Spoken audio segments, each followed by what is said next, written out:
from the next.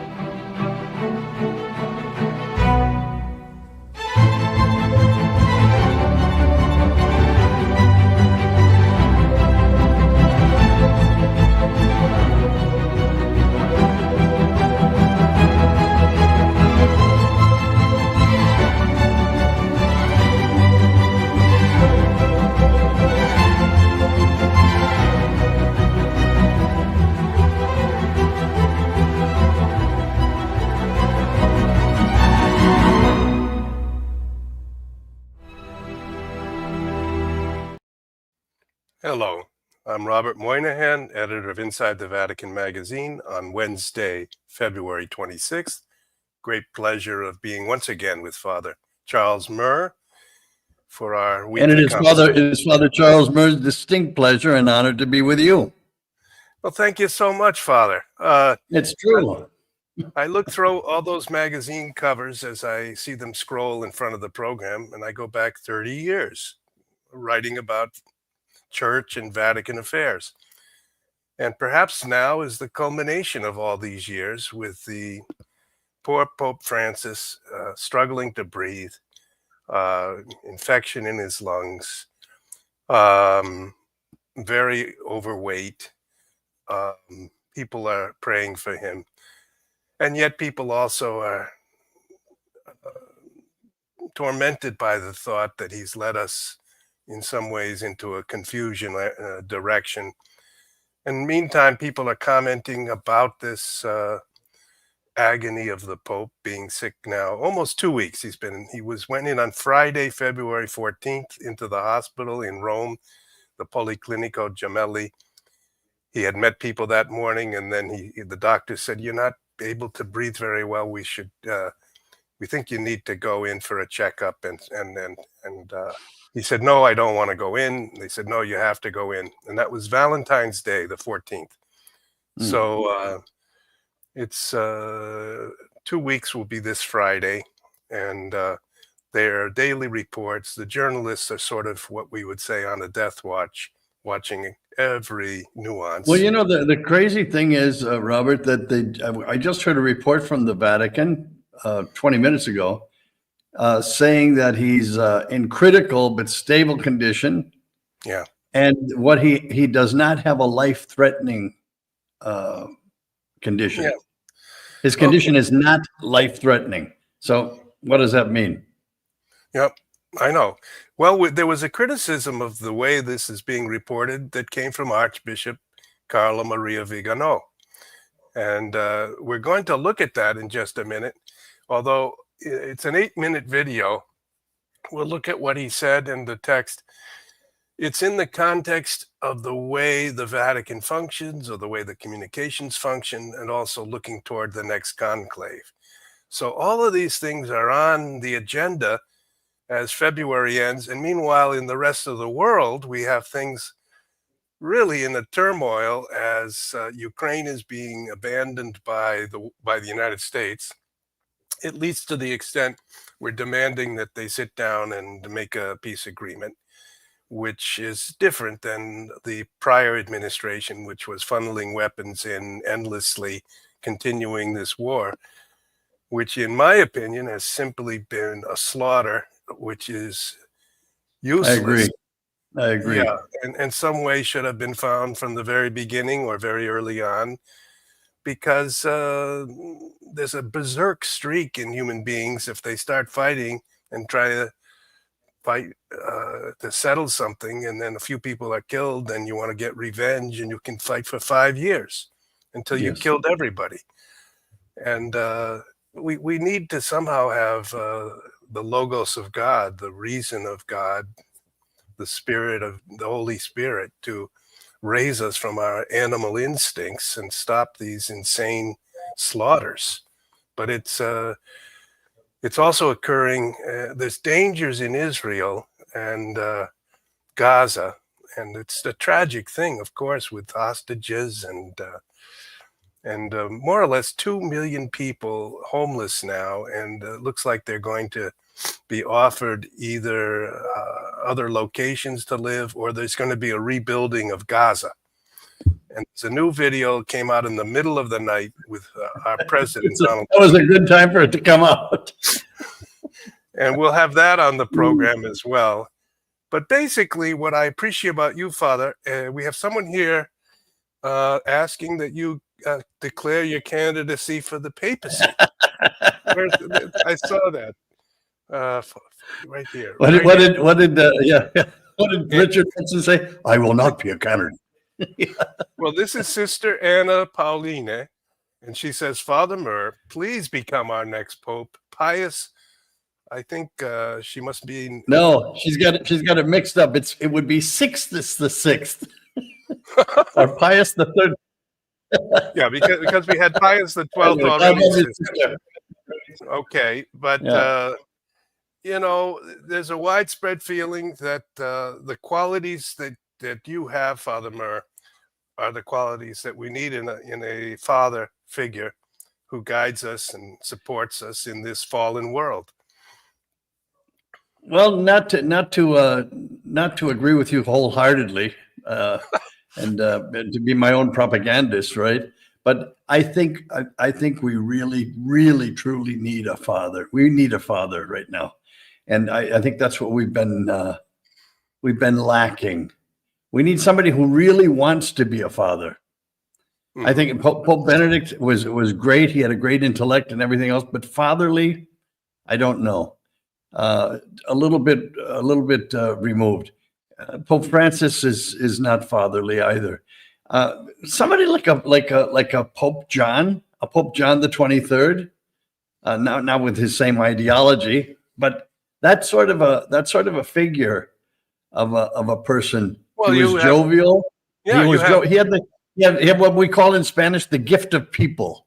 The gift of people. To be with people and to enjoy people. I think that would do a great service to the church to have such a man. All right, and the fact. And all kidding aside, I am available.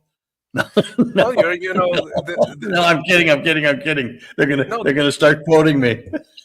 Well, we've had such changes and turmoil, but people forget that we could also change the way of electing the Pope. Well, there really is a possibility that in this conclave, they could vote for someone who's not a member of the conclave. Yeah. Yeah, that could happen. That really could happen. You need to be baptized. You need to be Catholic to begin with. You need to be a man, and you need to be, what is it? I guess an adult. That's it. Yeah, that's it. Baptized, male, adult. And that's what you mean. The reason that is that even if there were a person who was not yet a priest, that person would be ordained as a priest, consecrated as the Bishop of Rome, and declared as the Pope of the Catholic Church. That's right. So you see, Robert, there's even hope for you. Well, Father Murr, I do think I wrote an article saying there's an abbot of a monastery in Norcia, Italy, which is where Saint Benedict was born, named Benedict Nivakov, and he's an American, and he's in his 40s, and he's a very learned man, and he's taken over the monastery from a saintly man named Father Cassian Folsom, who founded it in about the year 2000. It had been closed. I hear they've done a fantastic job. Oh, yes.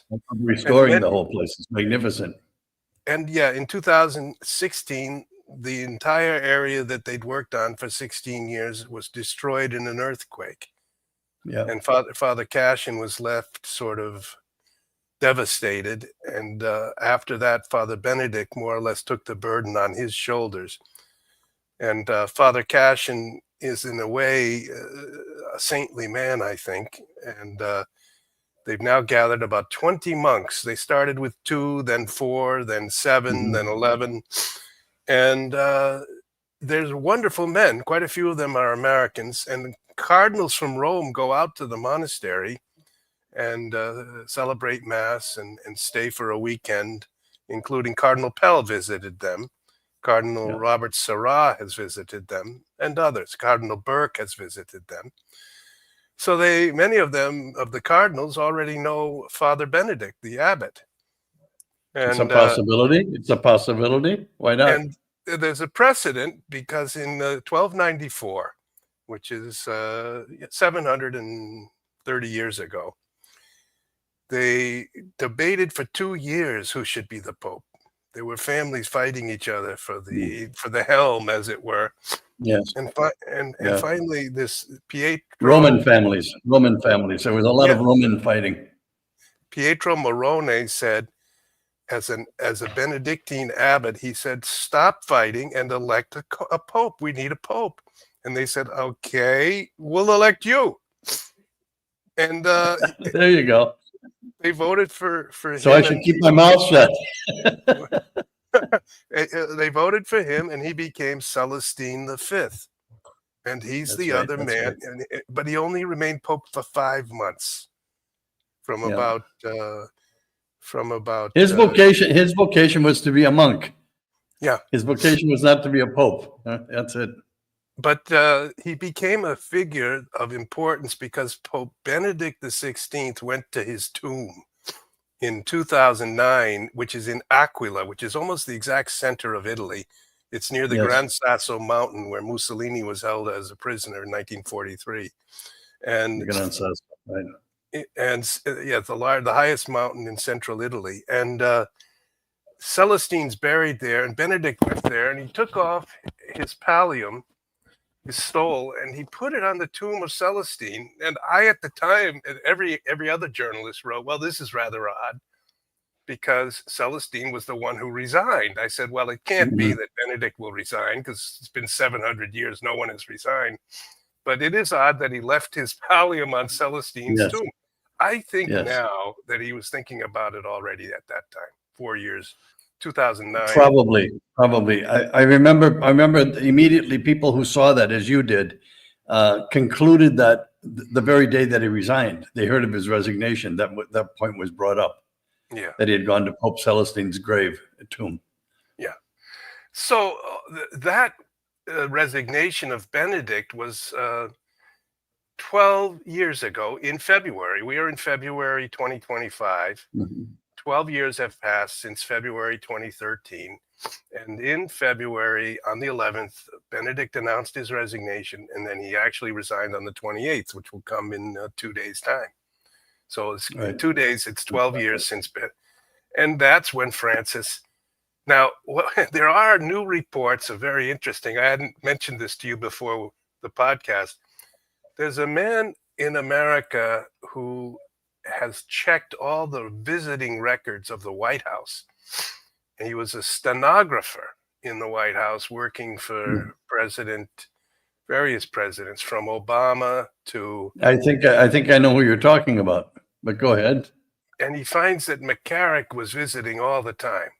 Cardinal, now no longer Cardinal, Theodore McCarrick, whom I've met and talked to, was defrocked really in 2018, right at the time that Archbishop Viganò started to come forward with his denunciation of a kind of deep state, deep church alliance, which brought about, in his view, the understanding that Francis had been desired by the deep state, and they had put pressure on Pope Benedict to resign. But what he finds is that Cardinal McCarrick visited Biden, and who was vice president under Obama, and visited the White House in the fall of 2012, and then makes 2 trips to Buenos Aires, Argentina. This is a new thing in the last few days. Smells a little bit curious, doesn't it? Yeah, and then in the first days of 2013, the Vatican was excluded from the SWIFT service, and you couldn't use credit cards to buy tickets for the Vatican Museum. And I was there at the time. I experienced that. I went in with pilgrims. I said, "We need 25 tickets." They said, "Okay, give us the cash." I said, "No, here's my credit card." They said, "No, we're cut off from the world. You have to go out of the Vatican, because you get to a bankomat and take out 500 euros for your tickets, come back with that cash and pay. And I said, my God, I'll have to go out. I'll have to wait in line. And they said, well, then come back tomorrow. So, but tell me the truth, Robert. You having lived in Italy many years, it didn't completely shock you, did it? no, those things happen in Italy, but without rhyme or reason. It just I know, it's part of the enchantment of the place. Yes, but as far as I know, that was the only time the Vatican was cut off. And I think very powerful financial powers had stepped in to sort of squeeze Pope Benedict and let him know. Final scare tactic. Well, if you can't send money from the Vatican Bank to a group of nuns in Brazil or in India, you're crippled. It's like if your own bank account. Have you ever had your own? Yes, frozen. Yeah. So I think so Pope Benedict repeatedly said, I did not resign against my will or was forced, but objectively speaking, he was being put under pressure. And this is what I don't think there's any question of that. So the election was held, the so-called San Gallen Mafia. St. Gallen is a city in northern Switzerland near Germany and Austria, where a group of more progressive cardinals and bishops had been meeting since the mid-1990s. And they had been arguing the church needed to be a little more progressive and modern. And Robert, if I can just interject a little plug for my own book and Cardinal Gagnon's findings.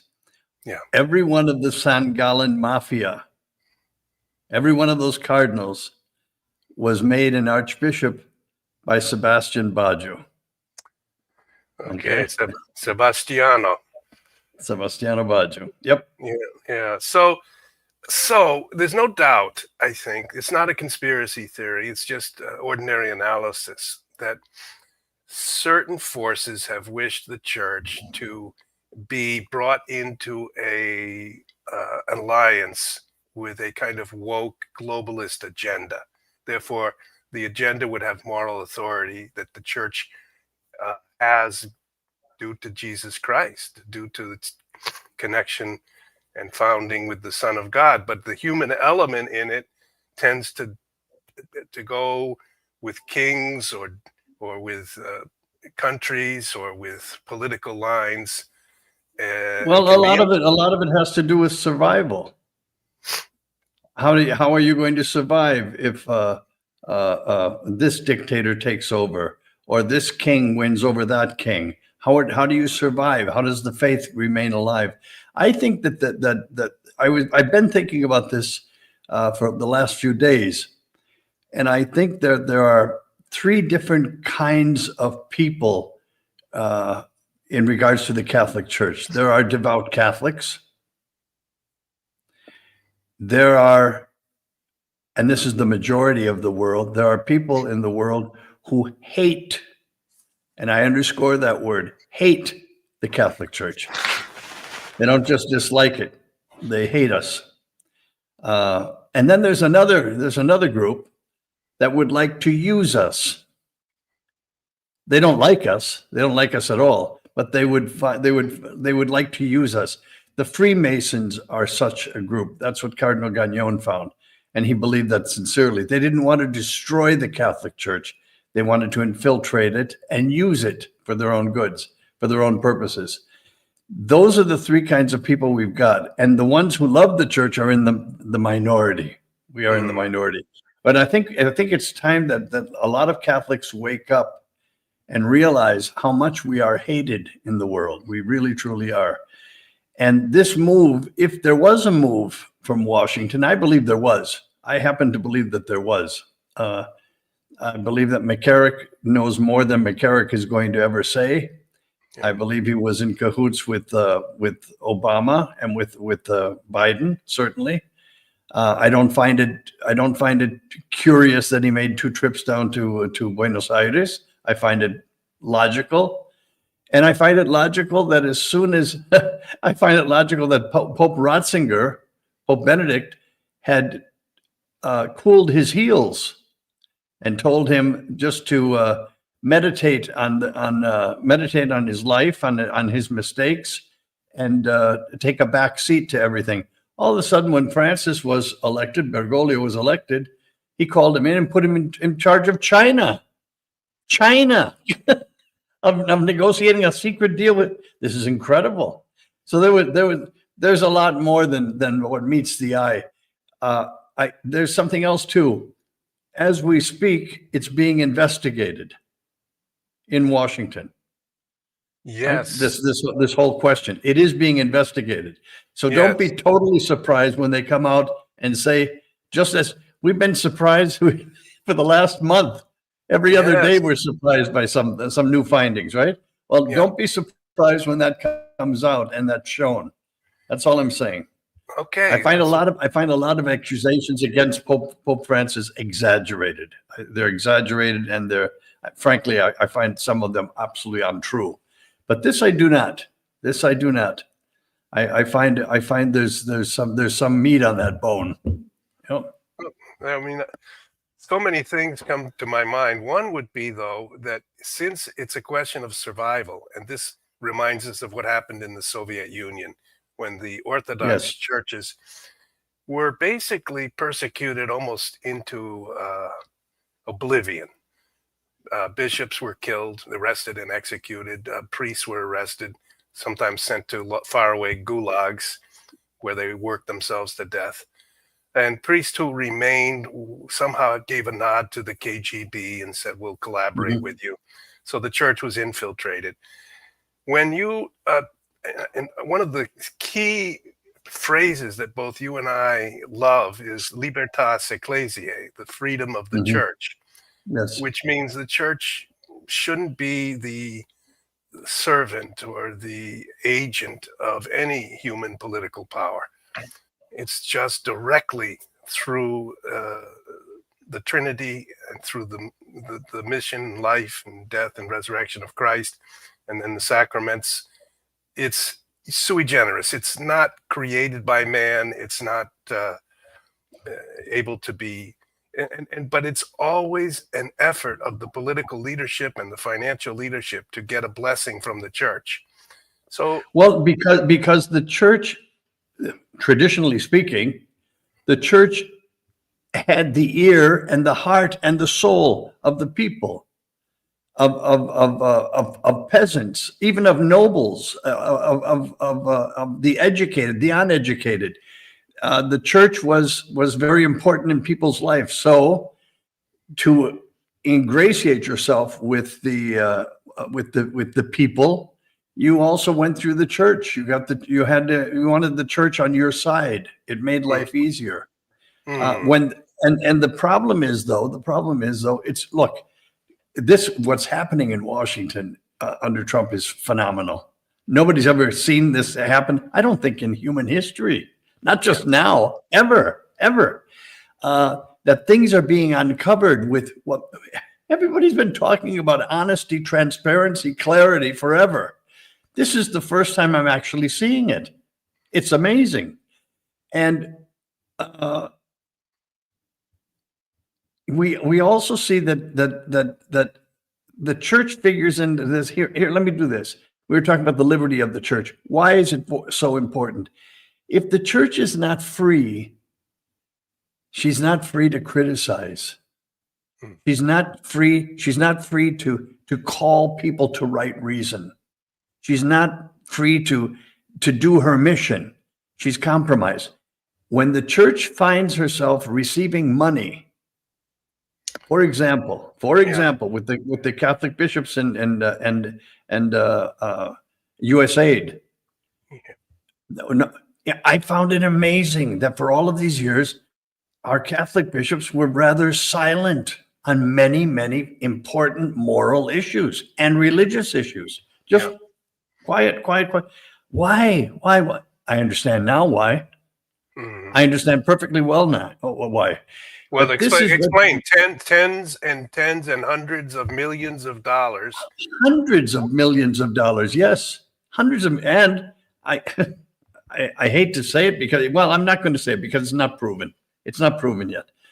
But yes, hundreds of millions of dollars went through the Catholic bishops, and that gave them an incredible power and an incredible ease of ease up on Catholic charities and everything else. They got the money that they needed for any of their projects. Yeah. Well, that's then when you receive money. Robert, I built all of my life. I built churches. I built orphanages.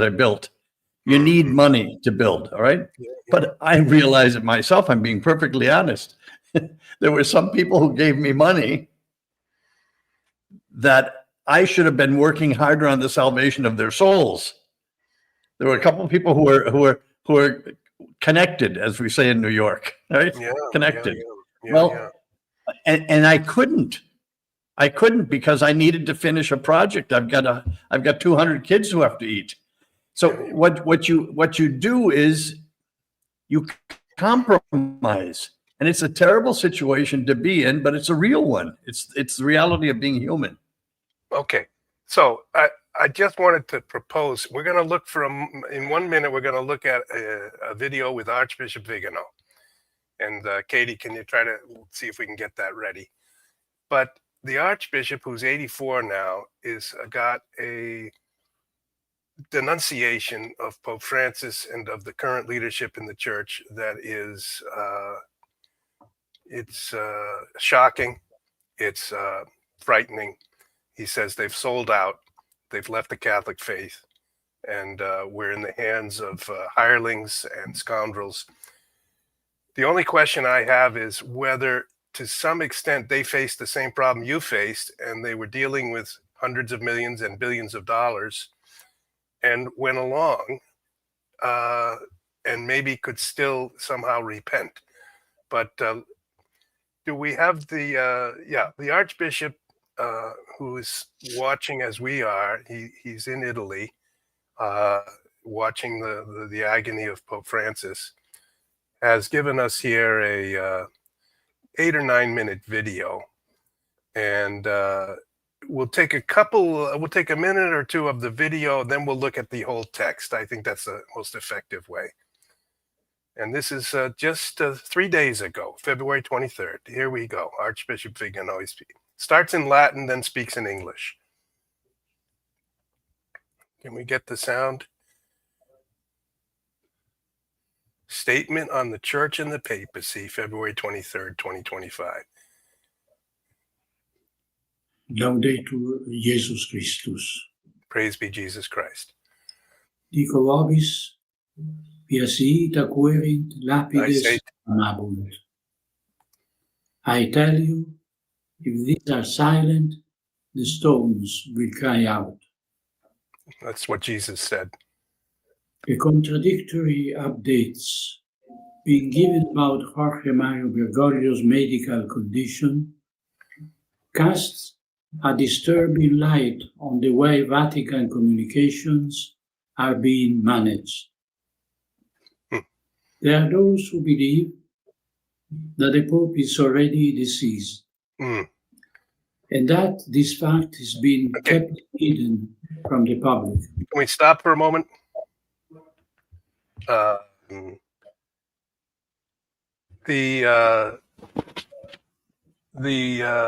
don't know if we can. Okay, he just says here that some believe, and there's a rumor in Rome, that the Pope has already died, and that this fact is being kept hidden from the public. He said it just now. What do you think about that, Father Murr? I doubt that seriously. Yeah, I doubt that seriously. But he's not saying that that's happened. He's saying there's a rumor that says that. okay. But I think what he's trying to say is, he's inviting the Vatican to be a little bit more honest, forthcoming with the situation of the Pope, so that these rumors do not fly around like they are. Yeah, that's the way you started. The Vatican reports say he's in critical condition, but he's stable, and yet he's not out of danger. So it's as if. And today, Robert, just as I was telling you about 45 minutes ago, I heard the latest report from the Vatican saying that what the Pope has is not life-threatening. Well, if it wasn't life-threatening today, it wasn't life-threatening 2 weeks ago either, but they never said that. It's always a conflict with the health of the Pope. I don't know why they do this, but they do. It's constant. Yeah, we have seen it in past end of pontificate. And I should say that this dome behind Archbishop Viganò is the dome of St. Peter. Yeah, where have I seen that dome before? Yeah. And those words right behind his shoulder are tu es Petrus, and we're seeing US, that's the end of Petrus, et super means and upon this rock I will build my church. And so the Archbishop is speaking symbolically from the Basilica of St. Peter's. Let's listen to a little more of what he says. It is clear that the Vatican and the Bergoglian Deep Church are in a panic. And we do everything to gather the consensus of the cardinals together around the name of someone who will continue the Bergoglian revolution. Okay. There are those who have every interest in burying their own crimes, along with those of Bergoglio. Okay, let's stop there for a second. 2 points that he's making, Father Murr, that the leadership, the College of Cardinals, is saying, well, we may be at the end of Francis' pontificate. We're going to have a conclave and another pope. Who are we going to choose? And what he's arguing is that there's a kind of corruption in the leadership that will attempt to continue the type of papacy that Bergoglio led. Any comment? Yes, and there's also, okay, go ahead. Well, you can. No, there's also a problem. What he's hinting at is, as a matter of fact, he wasn't hinting. The other day he said, unless all of those cardinals named by Bergoglio resign, yeah, the conclave will not be valid. Yeah, or step aside. Yeah, step aside, resign, get out of the way. But they have no right to vote because what he's saying is that they were put in by an illegitimate pope. Okay, this is his opinion, of course. He's going to say it right here in just a second. Go ahead. Yeah, but well, it opens up a can of worms. Then how do you decide who votes, who doesn't vote? It's a quagmire. The whole thing is a mess. Okay, I agree. Let's go ahead and look at this mess. In the United States, there is a head-on clash of the U.S. Bishops' Conference against the Trump administration. After the scandal regarding the funds of the Agency for International Development, USAID, has brought to light the complicity of the Catholic Church in the lucrative business of immigration. It is necessary to prevent the progressive hierarchy from ensuring that one of their own is Bergoglio's successor, that is, another usurper on the throne of Peter will be their heir and continuator of the previous one. Okay. Before hammering the final nails into Bergoglio's coffin, it is therefore essential and urgent that the light be shed on the usurpation he perpetrated and on the occupation of the Catholic Church by a corrupt and treacherous hierarchy whose sole aim is to destroy her from within. Sole aim. The maneuvers of the St. Gallen Mafia in tandem with the ultra-progressive left, the unpunished crimes of Theodore McCarrick, McCarrick's role within the Democrat administrations, the influence of McCarrick as exercised in obtaining episcopal appointments for his heirs, who are all homosexual and corrupt, designated to fill key positions on the US and in the Vatican. McCarrick's work as Bergoglio's liaison to the Chinese Communist regime in order to obtain the signing of the secret agreement with the Holy See. Okay, stop for a second. So we're halfway through the video, and he's saying there's a need to investigate all these things and make clear that they all occurred. In a sense, they are still allegations. Yes. Yes. But he's sketching out a pattern of corruption, which is familiar to us from what's happened also in the political life of our country. And he's saying that it throws the entire pontificate of Pope Francis into question. And that's what he's been saying now for 7 years, since 2018, when he asked Pope Francis to resign. So now, as Francis is lying in the hospital, he's repeating, and he's saying, if I didn't say this, the stones themselves would cry out. That's what he was referring to in that first remark, because he wants the corruption to come to an end. But May I just add this too, Robert? This resonates with me in particular, because although they're allegations, this sounds very much like what Cardinal Gagnon uncovered in his own investigation of the Curia, of the Roman Curia, those 3 years that he investigated it. One thing led to another thing led to another. He told 3 popes of the Vatican Bank that was going to collapse, of all of these things. They were all interconnected. This reminds me very much of that. I'm not saying it's true. I don't know that, but it sounds very much like what Gagnon went through himself. One thing was connected to another thing to another thing. Okay, so there's 2 more points I'd like to make. This man, Archbishop Viganò, was a high-ranking official. If you As nuncio to the United States, that's nothing to sneeze at.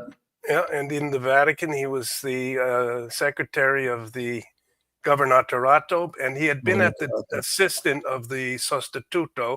So everything that went to the Sostituto passed across his desk in the period from about 2000, early 2000s up to 2011. So the period when the end of John Paul's pontificate and the beginning of Benedict's pontificate. So he's an insider. A lot of absolutely. So, and he went along with things year upon year as decisions were taken. McCarrick should be silent. He shouldn't be exposed publicly, etc. He more or less went along with those things up until 2018, when he suddenly said, this corruption is threatening the faith, not just sins of corruption, but changing the doctrines. Yes. But don't you, Robert, he went along with things until he could not any longer. That's what you're saying. Yeah. And we all do that. We all do that. Let's just get over this hump. Let's just get over this problem. And they just keep coming. When he could no longer is when he made a denunciation of the way things were. Yeah, the end of August in 2018. So let's continue and see. We've got a couple more minutes, but it's not too long. The role of the Jesuit in promoting the globalist agenda. Bergoglio's scandalous ongoing cover-ups of notorious abusers and perverts. The cover-up of the dossier about the Vatican corruption network. Okay, stop there. He's referring to those 2 white boxes that Benedict asked to be prepared with about 150 dossiers inside them, which were prepared by 3 cardinals. Cardinal Herans, who's a member of Opus Dei, Cardinal Tomko, who's just died a couple years ago, from Slovakia, and Cardinal Di Giorgi, who's from Palermo in Sicily. Pope Benedict, around the end of 2011, told these 3 cardinals, bring people in one by one, talk to them about their experience in the Vatican, who their friends are, who help them to be promoted, and draw up sort of networks of who's connected with who's a kind of member of any influencing lobby, and then come to me and explain it all to me so I can understand my own Vatican. And they at the end of 2012, they came to him with these documents. In January 2013, the Pope went through the whole thing, and on February 11th, he announced he would resign. And in March, when Francis was elected, there's a picture that you can find on the internet of these two boxes on a table in between Pope Francis and Pope Benedict, both dressed in white as papal robes, and the two white boxes between them on a table, and they're out at Castel Gandolfo. And Benedict says, now that you're the Pope, here are the two boxes, and you do with them what you will. And evidently, my own interpretation, saying I could not deal with this. I resigned. And Francis has never mentioned these boxes, these dossiers, about 150 dossiers, I believe, ever again. But Archbishop Viganò talked to me about these dossiers and about his own contribution to preparing the Pope to read them, because he said Francis asked him about his contribution to these dossiers in June of 2013. So he got the box in March. He meets with the nuncios. He meets with this man on the screen, Archbishop Viganò, and he says, tell me what you contributed to this dossier. Viganò says, I have the entire text of what I wrote, and I'll get it for you. And the Pope says, get it for me now. And he says he left the Domus Santa Marta, walked to the old Domus, picked up the dossier that he had, brought it back to the Pope and said, here it is. Here's what I contributed to this white box. Now he's saying that this box has never been referred to since. Okay. We can continue. By Pope Emeritus Benedict XVI to Bergoglio in April 2013, and about which there has still never been any follow-up.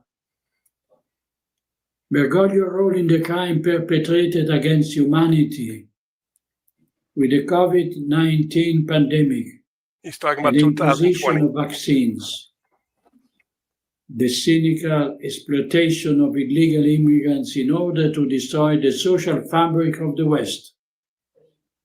All this and more confirms that the Bergoglian Church is not only an accomplice in the subversive plan of the World Economic Forum, but a leading protagonist.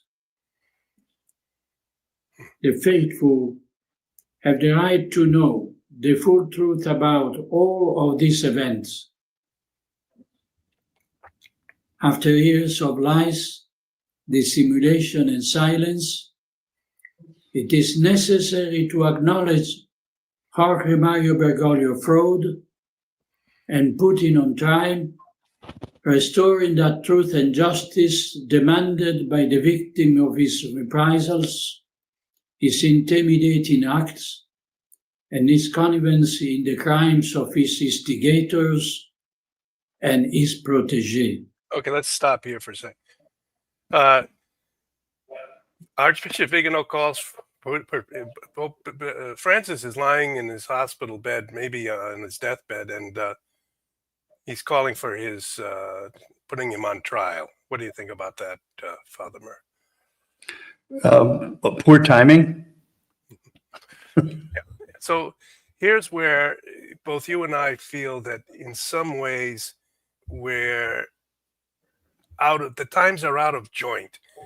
This maybe could have been 5, 6, 7 years ago, 4 years ago, 3 years ago, but somehow, but anyway, we don't. Well, what Viganò is bringing to the table right now, and the reason I understand what you're saying, but I also understand his point of view.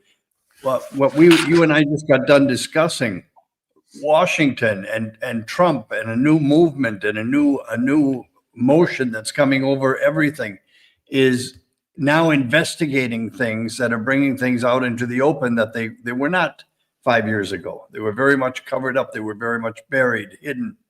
Now they're coming out into the open. What he's calling for I believe, is what I also am calling for, and I've talked to many people, as you have, asking for an investigation of these things from Washington. What role did Washington play in a lot of that? You've got McCarrick involved in everything. There's documentation about him to get all of these things. So I think what he's saying is, yes, timing would have been better 5 years ago, but 5 years ago we didn't know what we know today. And we've only known what we know today for about a month, less than that. And so we're right on the edge of great revelations, and our administration in Washington is promising the release of the Kennedy assassination documents, etc. Yes. But I still don't know if when they really go through everything or pass through all the objections of what might be revealed, whether we're really going to get the truth. But well, he's proposing that we will. Yes, and you and I are saying, well, let's wait and see. I mean, what can you? Yeah, and with Archbishop Viganò, who was speaking to us here, I think it's a remarkable occasion. It's as if he's speaking to us individually, saying, "This is what I think," and he's not sugarcoating anything. And some of the things are a little shocking, but this is his view. It is true. He's now been excommunicated. So from the leadership in the Vatican, he's regarded as someone who is no longer part of the Catholic Church. So we're in a terrible position. But let's listen to that also fits in with the Vatican's plan, isn't it? Yeah. Right. Okay. It's kind of self-serving. So he's talking about getting the truth on all sorts of crimes, and let's see what he says. Investigations are needed into his past life, into the crimes he committed in Argentina, which is why he never returned as Pope to his native country. Which is true. And to the murky events that alleged Jorge Mario Bergoglio was personally responsible for the sexual abuse of young Jesuit when he was novice master in Argentina. Okay, stop. It must be clarified. Father Murr? Yes. These are allegations of crimes that he committed against seminarians when he was novice master. He has said this before. He said they're allegations. He said they should be investigated. Do you have any thought on this? Yeah, let me just say this. If that's true, those who were abused or what have you should present themselves, should come forward, and present themselves. They have not. So I mean, where is the proof of this? And I don't. When you make allegations like this without proof in hand, I think that's irresponsible. I'm sorry. Okay. Anyone can say anything, but you have to have proof to substantiate. These are very serious allegations. Okay, I agree with you. Okay, let's go forward. Whether Tomás Ricardo Arizaga, known as Tomasito, who died on July 20, 2014, at the age of 11, and was then cremated and buried in 2019 in the Teutonic Cemetery in the Vatican, after having had his teeth removed, is really Bergoglio's son, as has been rumored for too long. It has multiple elements lead us to believe. Okay, stop here. Father Murr, this is the most dramatic accusation or revelation. He's saying that Pope Francis had a son. His name was Tomás.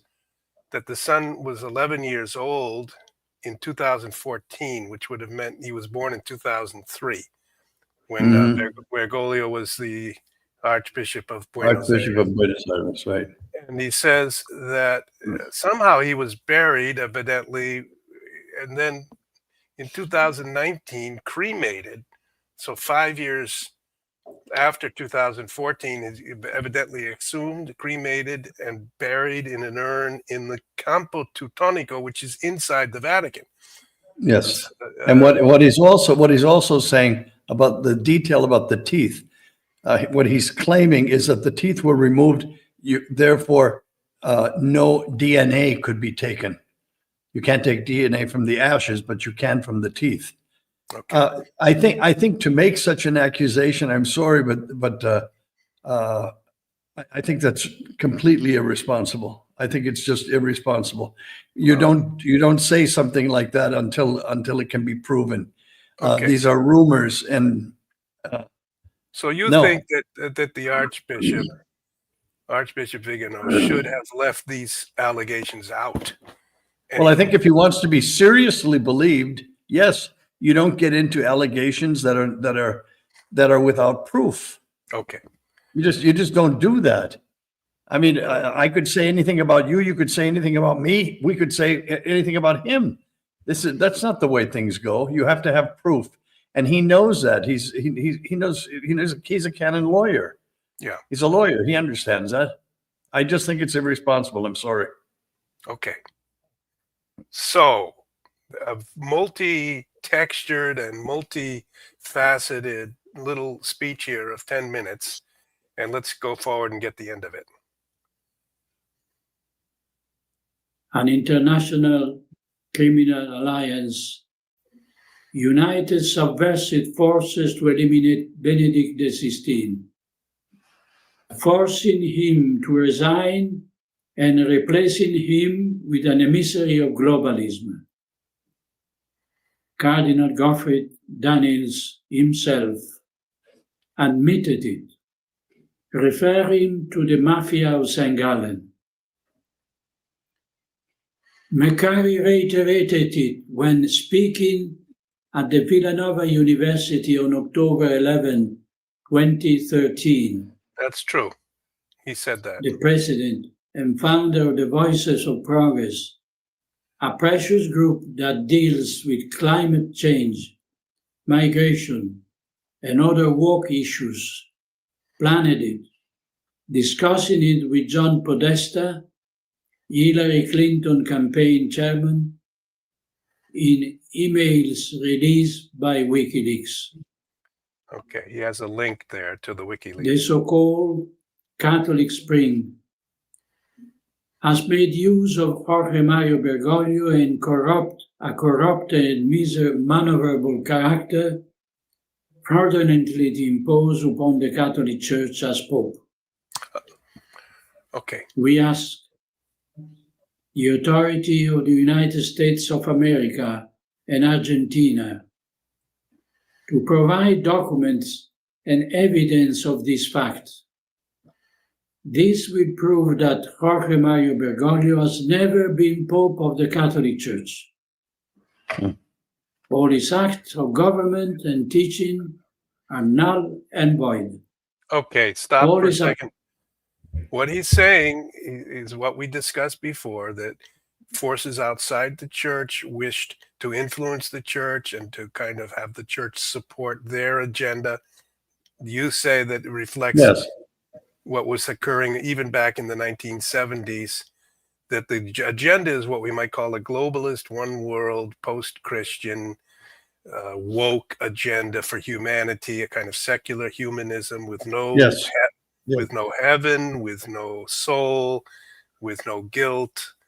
And therefore the church slowly, you can't perhaps do it overnight, would be like a frog in a pot, would be slowly adjusted to bring about this agreement. And he's saying he and others would like to call on the governments of the United States and Argentina to try to get actual evidence for the claims and allegations. Well, then my point is call on them, but you don't have to announce it to the world before you have proof. Okay. So, and now he's going to make his most dramatic statement of all here. It's about the upcoming conclave.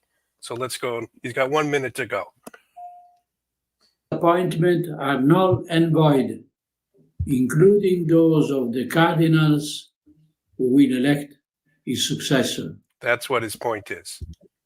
It's now time to face the truth with courage, so that the liberation of the Catholic Church from the subversives who have occupied her for too long in order to destroy her may be a radical and authentic liberation, and so that the accomplices of the fraud who are still in the Vatican and will survive Bergoglio may be discovered and put on trial before their criminal action destroys the evidence of the crime they have committed.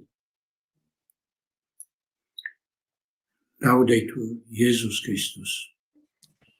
Praise be Jesus Christ.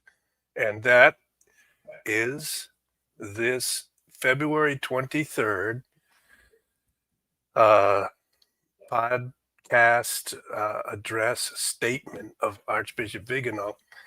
Let's give a kind of overall conclusion. We've got about 4 or 5 minutes to go, and then we'll end. All right.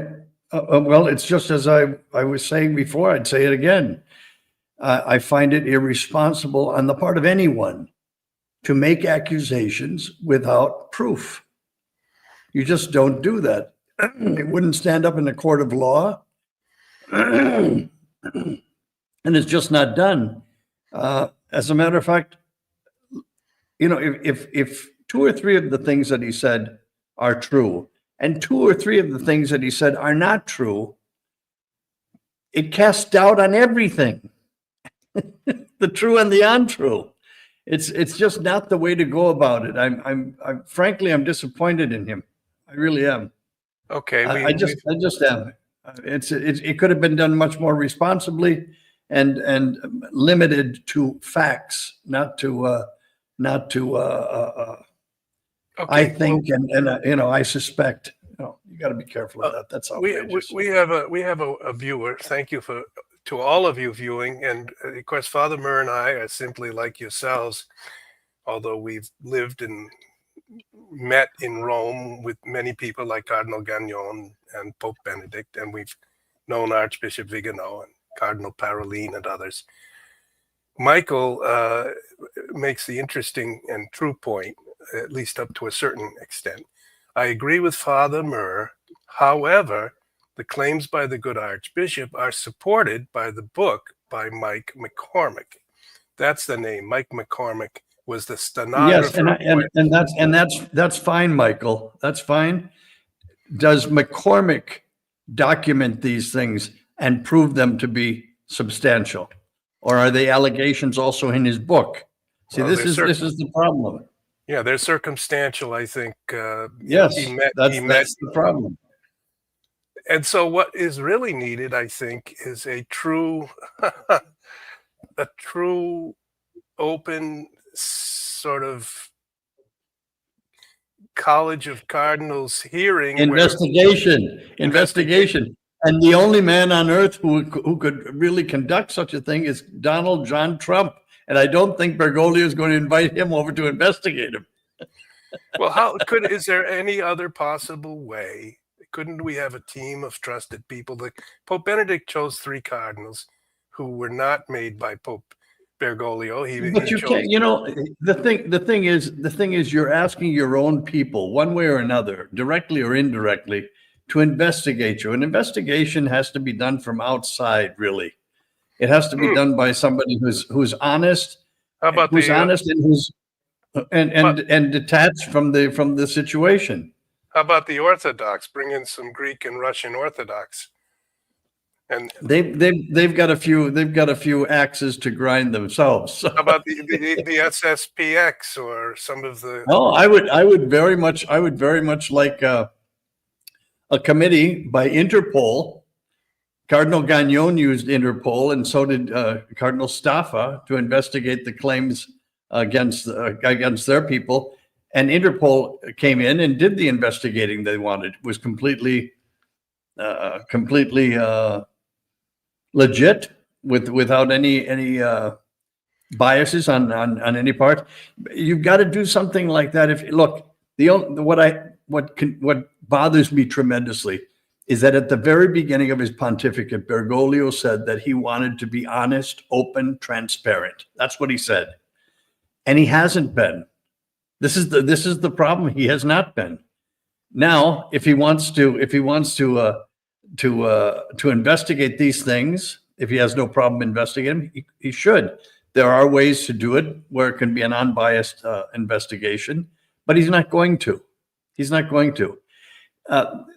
They said when I made that remark just a little while ago that the Vatican just said his situation, the Pope's situation in the Gemelli Clinic, is not life-threatening. They knew that 2 weeks ago, but this is the first time they use not life-threatening. Well, why didn't you say that 2 weeks ago? This is what they do with everything. And it's why people have very little trust in the authority of the church, and especially in the Vatican. It's too bad. There's no need for this. There just isn't. Anyway, I Okay. don't know. You've said we have a lot of people commenting, and we do appreciate your comments. I'm reading the comments. We just have a limitation in time here. But Archimandrite Gregory, good to have you with us. And also, if people would like to, it certainly would help us if you would click the like button. We're still a very small podcast, and we would like to grow and have. We're getting stronger every week. So he says, we Orthodox are facing the beginnings of what is destroying, which is quite a profound word there from Gregory, of what is destroying the Roman Church. New Rome and Old Rome are compromised by American money. Got it. You got it. That's what I'm saying. And you And got to be then- very careful of that because it takes away your freedom. That's And it. then Niall Buke, excuse me if I pronounced your name wrong.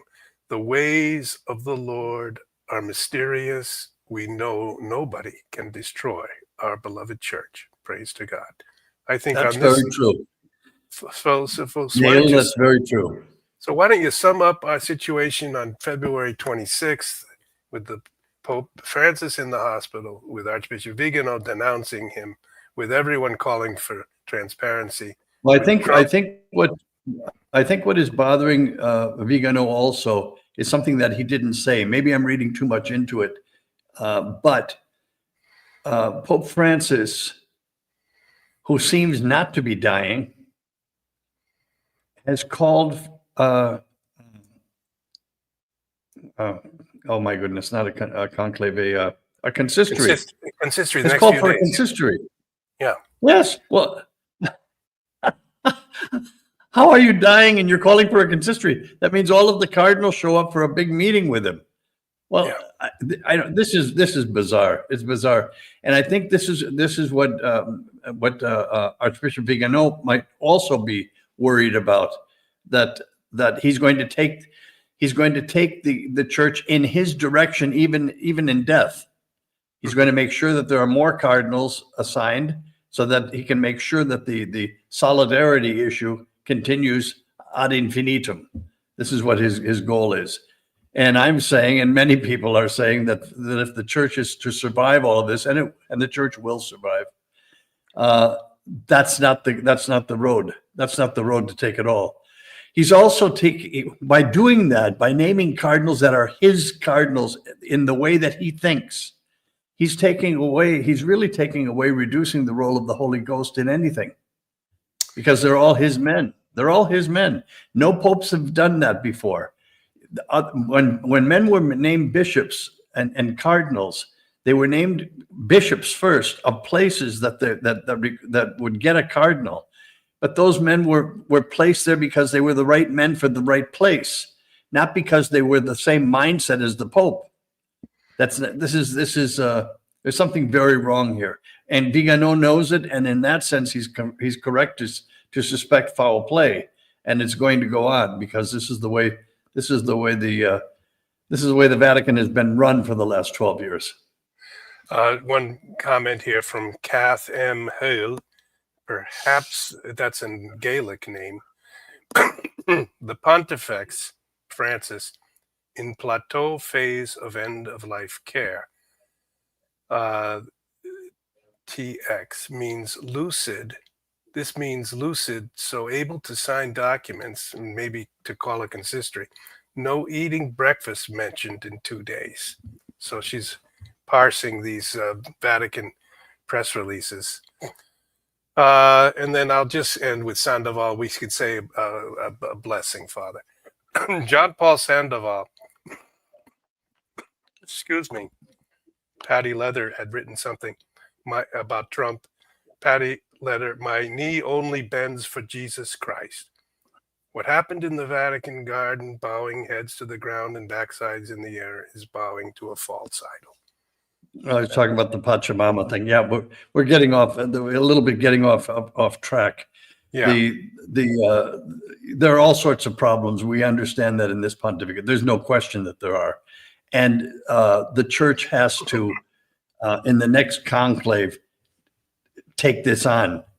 The cardinals have to come to a real conclusion for the salvation of souls. They have to start thinking of the salvation of souls. This is what it's all about. And this is like the last thing that's being discussed is the salvation of souls. The Pope is here to help in the salvation of souls. The bishops are here for the salvation of souls. I'm here for that. You're here for that. This is what we're about. This is our business. And we've been sidetracked. And it's not good. You asked kiddingly, we began the thing for a candidate for the Pope, for papacy. I would ask just that we get a Catholic man, that we get a Catholic Pope who's worried about the salvation of souls. That's all. Yeah. I mean, I so deeply agree because we watch the souls sliding off, even some members of my own family. And your family, my family, everybody's family, Robert. I mean, people who lose any faith that they have any soul at all, and they enter into lifestyles and into drug use, and the society just keeps playing the music and keeps the money flowing, and and people are drawn away from the simplicity, beauty of the Logos of God, who gives meaning to life and offers an eternal horizon. And it's the church who is supposed to be having an independent voice to present an alternative to the ways of the world. And we're not. Globalism proves that also. Okay, so we will continue. It's a mess. Okay. Give us your blessing, Father. God bless us all, I'll tell you that. Benedicat vos omnipotens Deus Pater, Filius Spiritus Sanctus, descendet super nos, et manet semper. Amen. God bless Robert. Thank you very much. Thank you. Interesting show. Okay. Next week.